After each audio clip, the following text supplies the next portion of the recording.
Hey guys, welcome back. Today we're looking at how we turn these rusty tools into usable ones. So, a couple of things. So tools like this that have wood on them, these ones I finish a little bit different than others. So, I'm not going to do a video on these ones in particular on how I finish these.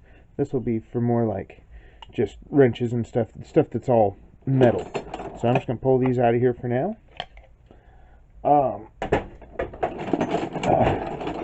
couple of things I did find at a yard sale. This old Trojan coping saw, just pretty cool. Let's pull that handle out of there too. So the rest of the stuff, actually, I lied. Squares. I finished these a little bit different than everything else too. So for right now, I'm just gonna pull these out too because I have a different video on how I finish squares, and then that goes over there too. So in this part, we're gonna focus on stuff like this: steel, iron, cast steel, all that stuff. How do we refinish this? How do we finish it into usable, fully functioning tools? And stuff like this, it technically is functional. I mean, we could use these clamps, but oftentimes, you know, they're sticky, and so we want to clean them up with minimal amount of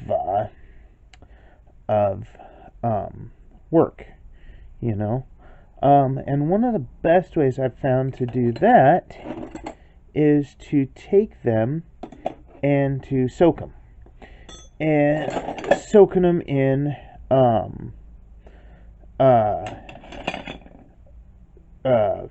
vinegar. Wow. Had a brain fart there for a minute. Vinegar is mild acid. It's not as powerful as some of them out there. I dilute my mixture down, so I do about I don't know, 2-to-1, 2 parts water, 1 part vinegar. Sometimes I'll do a 3-to-1. It just depends on how long and how powerful you want it to be.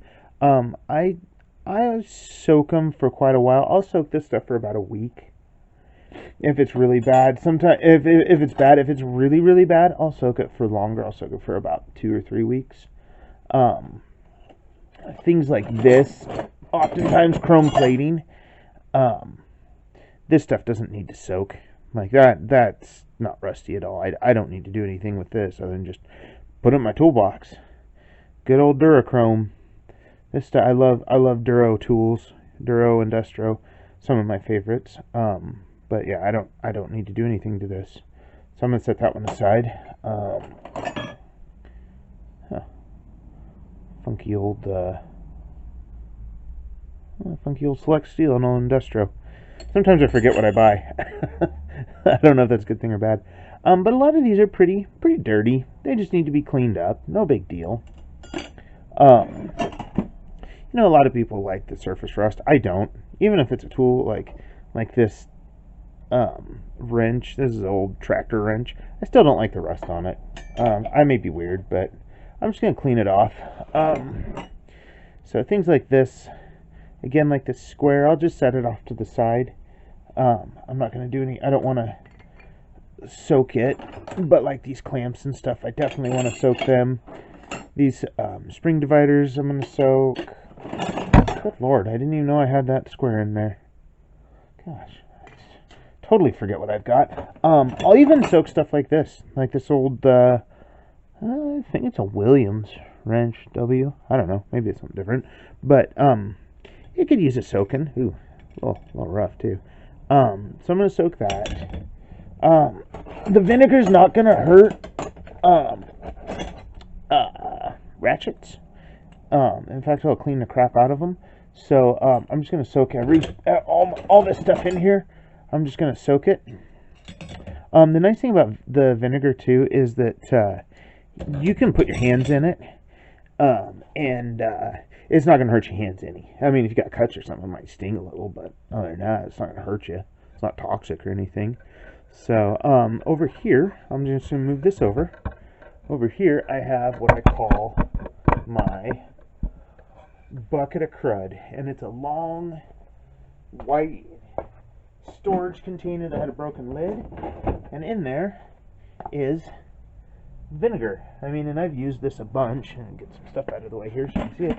I've used this a bunch, and I probably should drain it out and sift the dirt out and stuff, but it's not a big deal right now. Basically, all I do is just take my tools, and I just start loading them up. I've got this big one. Sometimes if I've got saw plates that are really rusty, then I will soak them in this, because I don't want to try to clean it off by hand. It'll take forever and a day. And I'm just going to put this in here. I'll put all these in. It doesn't hurt them to soak. I try not to have it sit on top of each other. And see, look again. Put my hands in it. I'm not going to die. No cancer. At least not from this. So yeah, if you like the rusty look, you know, don't do this. But this vinegar really cleans. And I thought the smell would be terrible. You don't even notice the smell anymore. Maybe I've just gotten used to it. Huh. I don't even know what kind those are. Whatever. We'll find out eventually. But yeah, all these little tools like this and stuff. That's on Bridgeport. Huh, cool. I swear, buy stuff and then forget about it, and it's like Christmas. So stuff like this won't take too long to clean up because it's so clean already. I could sit and hit this with like a green Scotch pad and it'd take it right up. But the vinegar leaves a really nice. What I found is it leaves a really nice consistent finish all the way around, and and when you've got like stuff like this where you've got threads, that's a pain to get into and clean. The vinegar will just hit it and soak it, or just soak into it kind of, and just dissolve that gunk. Stuff like this, like these, not dividers. Wow, I'm losing it tonight. Oh boy. Feeler gauges. Jeez. I'll open them up and just kind of spread it out just so they get more surface area. And I'm going to be really careful with where I put these and where I put the other stuff so I don't crunch them. So I'm just going to put them kind of over here off to the side, out of the way. If there's any tools down there, I'm just going to kind of move them out of the way. And then I'm just going to kind of keep in mind where it's at over in that corner.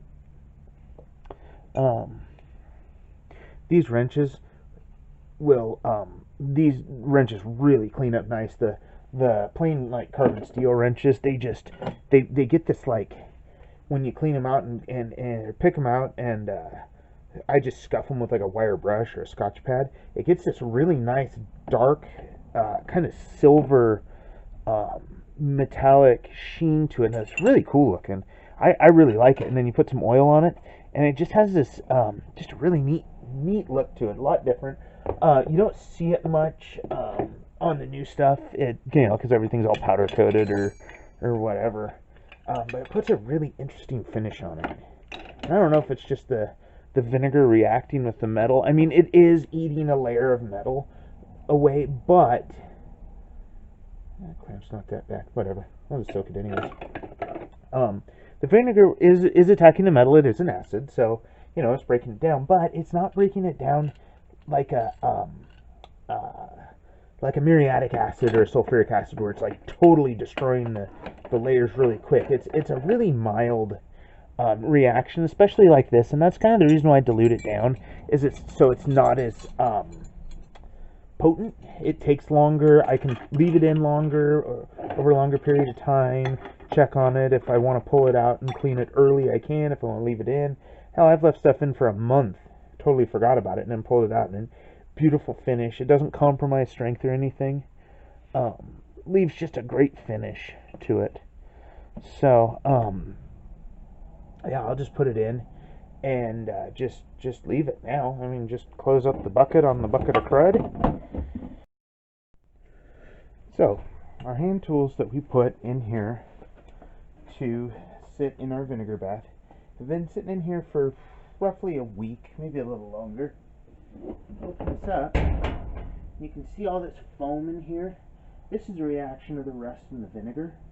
Again, this isn't a super concentrated mix, but it's enough to where, I mean, you can see there's some chemical reaction going on. And so this is what we're looking for. So, it doesn't matter where we start. I just tend to kind of brush this away. And I'll probably screen it out later. You just brush this away, pull this stuff out. And what I kind of do, I'll rub my hand on it. You can see the stuff coming off this. This stuff is more than ready to be cleaned. It's really, really easy to clean. So what we're gonna do, we're just gonna rinse this off in water to stop the chemical reaction. And being vinegar, the best way to neutralize our vinegar solution, vinegar being an acid of some sort, I don't quite know what, vinegar being an acid, the best way to neutralize it is to use baking soda. So I'm going to put baking soda in this tub right over here. I'm just going to sprinkle, I don't know, not like that, you know, just get the whole container in there. I'll get some more from my wife later. Dump that in there. Now, what we're going to do is just really, first thing we're going to do is soak our device in that water.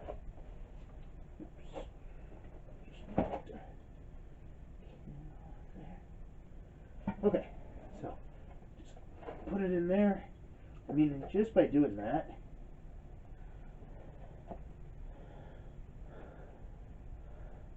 there's our C-clamp. Just simply rinsing it off in the vinegar. I mean, even just rubbing this C-clamp off with just a towel, I don't even have to scrub this. This dirt is just coming off super easy. I mean, it's just rubbing right off, which is great. This wasn't nearly as dirty as I thought. And again, we can, you know, I mean, it depends on how you want to finish it. Take a Scotch-Brite pad here and just get it wet. And we can just come in, we can just scrub this. Let's just do that real quick. Let's just scrub this with our Scotch-Brite pad here. I mean, you can see, sometimes if it's still a little pitted, or not pitted, but just coated in rust, I will take and dip a Scotch-Brite in the vinegar mix and clean it that way, but I'll hold it right over, directly over the vinegar pit, or pit of despair, as I like to call it. I'll just hold it over the vinegar bath, so that way I'm not slopping vinegar all over, getting it all over things. So I'm just going to go through and just clean this with the Scotch-Brite pad, and just every once in a while, just dip it in here.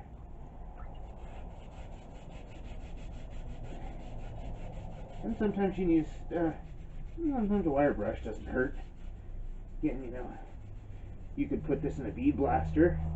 You could bead blast it. That produce a really nice finish on cast iron, cast steel, whatever the hell these are made out of. Let's see. Usually they'll say, just says made in USA, 5 inches, an old Sergeant. These are definitely much better. It's missing the cover, and it looks like it was painted black at one time. But just clean it, dunk it, redunk it in the water. Um, there's a wire brush. There we go. Oh, wire brush will take this right off. That's super clean.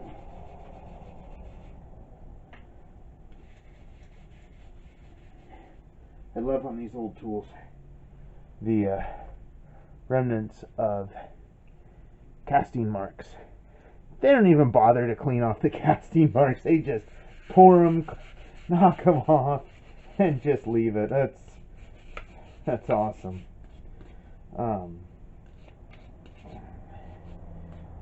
Yeah, just going through. And then the key with this kind of stuff, after you clean it, because being, now that we've soaked it in vinegar, and when we soak it in vinegar, we're exposing, new metal. It's the vinegar, being an acid, will eat layers of metal away. It's not going to totally disintegrate it. A lot of people think, oh, it's going to attract rust. Yeah, it does attract rust because it's cleaned down to a bare, shiny surface, but the nice thing is we can fight rust with some pretty simple things. I never let this deter me from cleaning these tools up in vinegar, despite what anybody says. That's fine. They can sit and wire brush rust for hours and hours, or bead blast it, whatever you want. Still going to expose the metal to a bare surface. No matter what you do, it's going to be a bare surface, and it's still going to attract rust. But the key is, as soon as you get this clean, you can clean it as shiny or as dull as you want. Again, it doesn't matter, whatever you like. This is just kind of, I like leaving a little bit of the old finish. I think it looks cool. There's just bare casting marks, maybe a little tiny bit of rust. No big deal. Still going to be good. You can just clean this up right good. But now the key is once we got to get this super dry. Really got to make sure this is dry. What I'll do is just kind of screw this down. That's a big ol' Acme thread. Okay, so screw that down. Really make sure you get into these screw threads. They tend to hide moisture. Number 2. This old Sergeant. I have no idea how old this is. I haven't done much research on it. I just got it and soaked it. So, now, what we need to do with this is we need to coat it in something. My go-to, good old mineral oil. It's cheap. It's not toxic. Worst thing you do if you ingest it, I think, is it's just a laxative. But I guess if you're not licking your parts after you've oiled them, I think you'll be in pretty good shape. But I still, anytime I'm using mineral oil, I just use rubber gloves just to keep it off my hands. Just as I don't know, just weird that way, I guess. So I'm just going to coat this by hand just as evenly as possible. I'm just going to really coat this surface. I'll put it on nice and thick, even in the threads. I am about out of mineral oil, so I'm going to have to get some more. Don't put too much on there. There we go. So coat this stuff nice and heavy duty thick. Like that. Now, it's all shiny and glossy. I'm just going to leave this sit. For just a few minutes. Or just overnight. I'm just going to put it on. A hook. My fancy custom hook. Basically made out of old welding wire. I'm just going to put it on there. And I'm just going to let it hang. Just going to let it hang for about 24 hours. I'll come back the next day. And I'll wipe off the excess. But anyways, I've got a lot of tools to clean, so I'm just going to clean these up and show you the end result.